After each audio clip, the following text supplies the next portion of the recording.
উদ্ভট সব পদক্ষেপের কারণে দুই কোরিয়ার সীমান্তে বেড়েই চলেছে উত্তেজনা।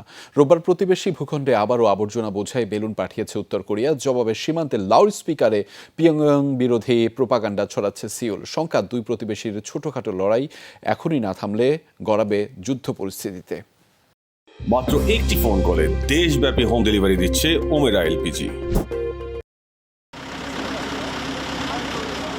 সপ্তাহখানেক বন্ধ থাকার পর রোববার দক্ষিণ কোরিয়ার আকাশে আবারও দেখা যায় উত্তর কোরিয়ার বেলুন। রাতভর রাজধানী সোল সহ সীমান্ত এলাকাগুলোয় প্রবেশ করে একের পর এক আবর্জনা ভর্তি বেলুন। প্রতিবেশীর খ্যাপাটে আচরণের পাল্টা জবাব দিতে দেরি করেনি দক্ষিণ কোরিয়াও। ব্যবহার করলো পুরনো অস্ত্র লাউড স্পিকার। দেশটির জাতীয় প্রতিরক্ষা পরিষদই নিয়েছে এই সিদ্ধান্ত। উচ্চস্বরে বাজানো হচ্ছে কে পপের গান আর বিভিন্ন কোরিয়ান ড্রামা। ছড়ানো হচ্ছে উত্তর কোরিয়া বিরোধী স্লোগান।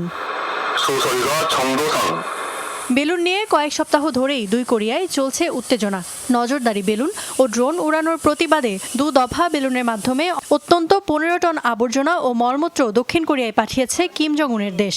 সে সময় পিয়ংইয়ং ঘোষণা দিয়েছিল উস্কানি না দিলে বেলুন পাঠানো হবে না। তবে সপ্তাহ শেষে দক্ষিণ কোরিয়া থেকে প্রোপাগান্ডা লিফলেট বোঝাই বেলুন পাঠালে নতুনভাবে ছড়ায় উত্তেজনা। তারই জেরে অভিনব এ প্রতিবাদ।